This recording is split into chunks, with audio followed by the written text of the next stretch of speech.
The Electoral Commission of South Africa is gearing up for its final voter registration drive this weekend. The electoral body renewing its plea for tolerance among political players. KwaZulu-Natal, for example, has seen a number of politically related killings ahead of the much anticipated elections. As a result, the province's government has established what is called a multi-party political intervention committee. This is to try and address the mounting fears of political violence. Joining me now for this conversation is the ACDP's leader, that's Reverend Kenneth Meshwe. We're also joined by a DA Member of Parliament and spokesperson Solly Malatsi. We're hoping to be joined by IFP leader Velenkosini Hlabisa. In the meantime, let's kick off the conversation. Reverend Meshwe, let me come to you first. You have seen a number of elections in this country. Is there anything to be concerned about when we talk of political tolerance during a period like this?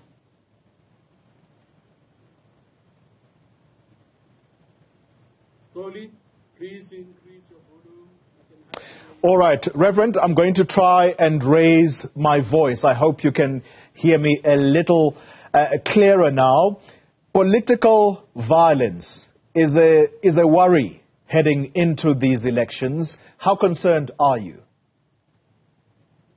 Well, we are very concerned because it just shows that our democracy is not maturing fast enough, because when democracy matures, people become tolerant of each other's ideas and beliefs.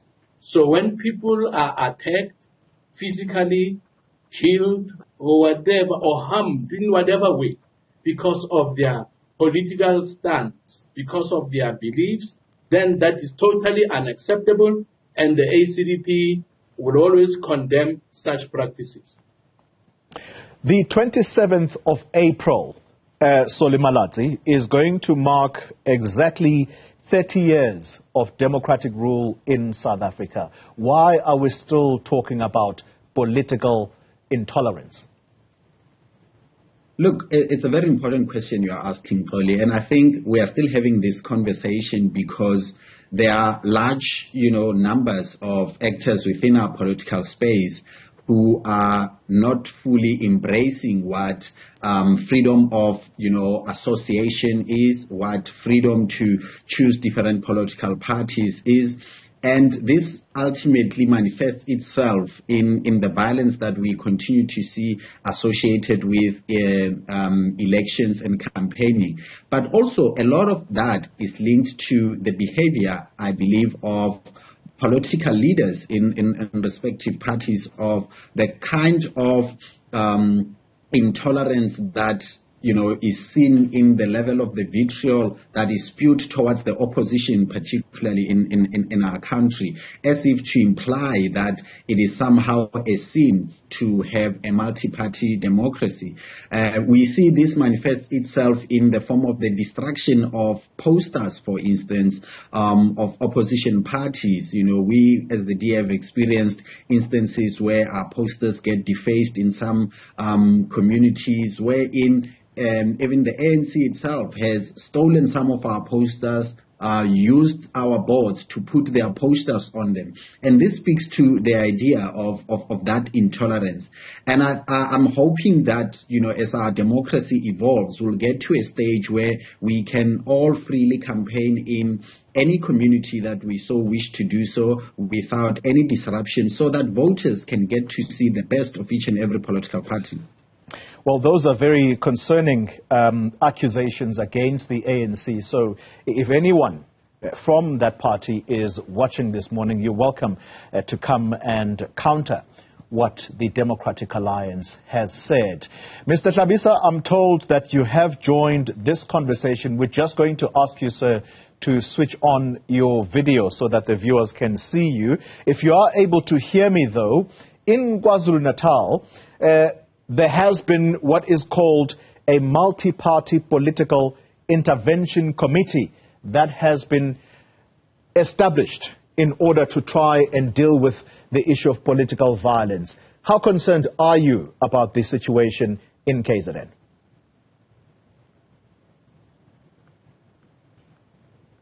All right, I don't think Mr. Hlabisa is there yet. Let me come to you, Reverend Mishwe, and I'm going to reserve this question about KZN. Hopefully, Mr. Hlabisa is going to join us a little later. But I've got to ask you this question linked to what the IEC has said yesterday, addressing directly the former president, Jacob Zuma, who at the moment has become the face of the newly established MK party, and they are urging him to refrain from making damaging comments about the IEC. This has to do with his comments suggesting that these elections might be manipulated. How damaging are those kinds of comments from political leaders like yourselves, and what becomes your responsibility as you campaign? Political leaders must ensure that when we campaign, we should not plant seeds that will cause some voters to act negatively and aggressively against the IEC and other political parties. We should be seen and heard to be promoting tolerance when it comes to the right of individuals to express their opinions and their beliefs. We should be seen to be encouraging all South Africans to participate in the election of political parties of their choice. And so it is very unfortunate to hear some leaders from some political parties threatening violence if they do not get what they want. I mean, to hear a person say, if we do not get 2/3 majority, there is going to be trouble, that is totally unacceptable.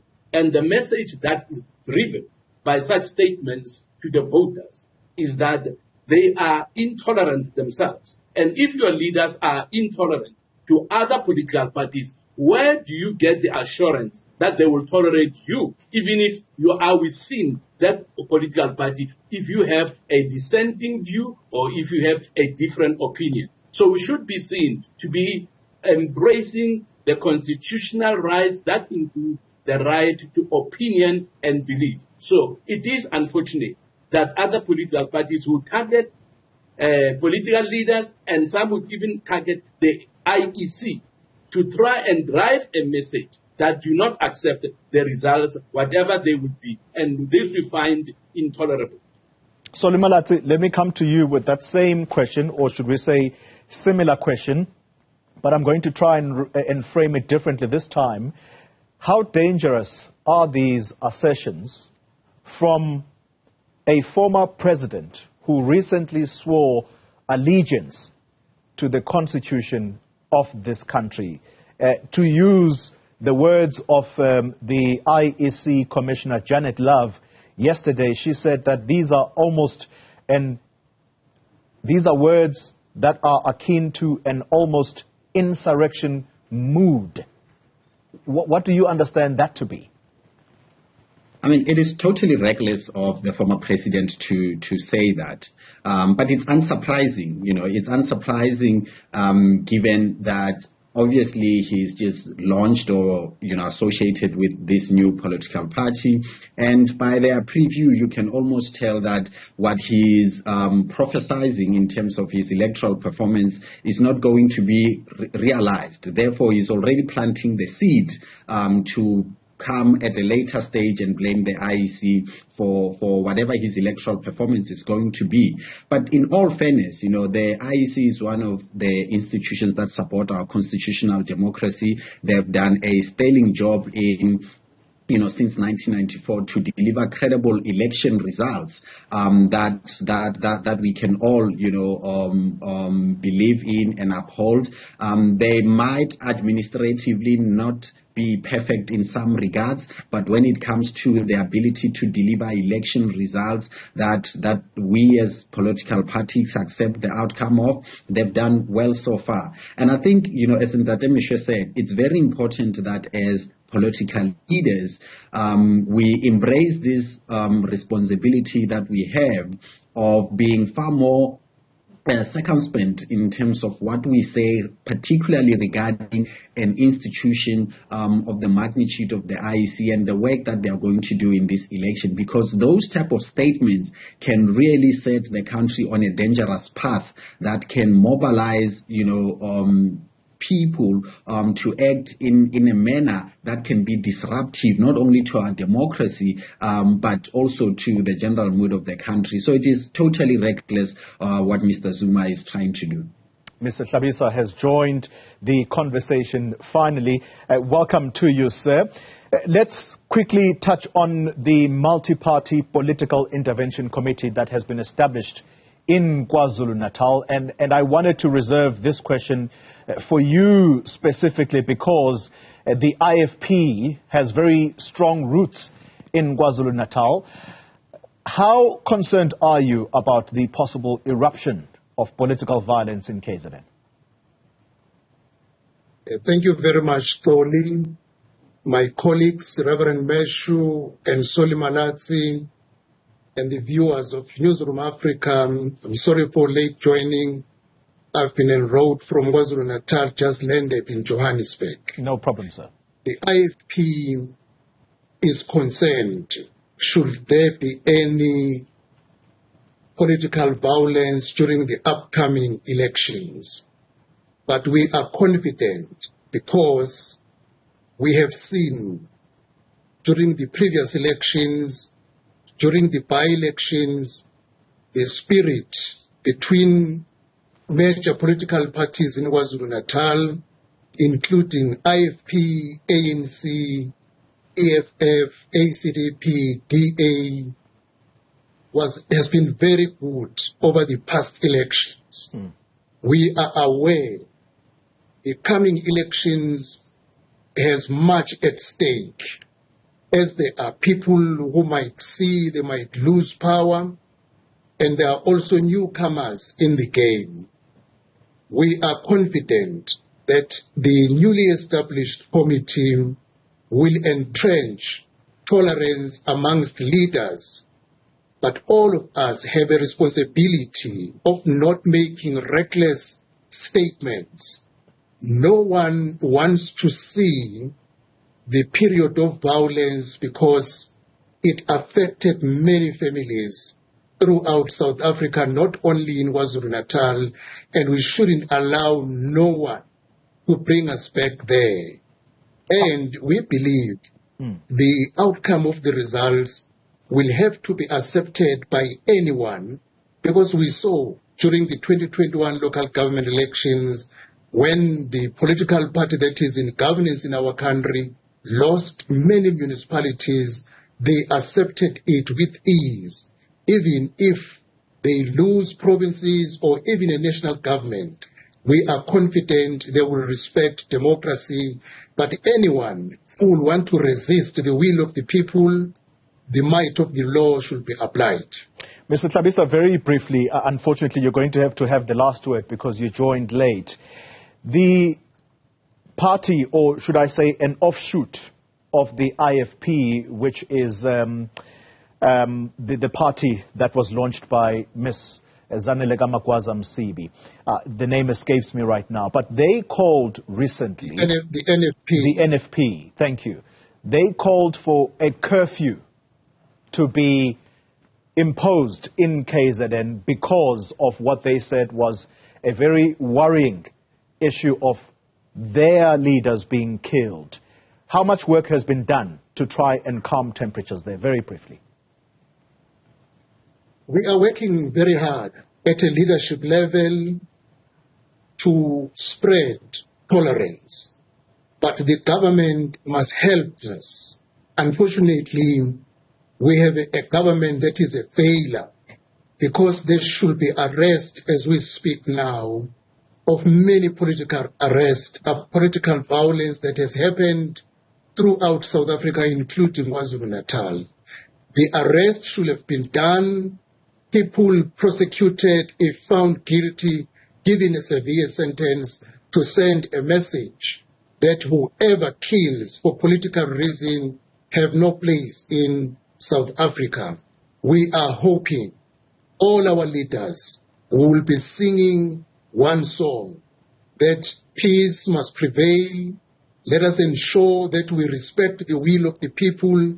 No one should want to impose his or her political party over people against their wish. Right. This is the prayer we are praying and calling all leaders to make responsible statements all the time.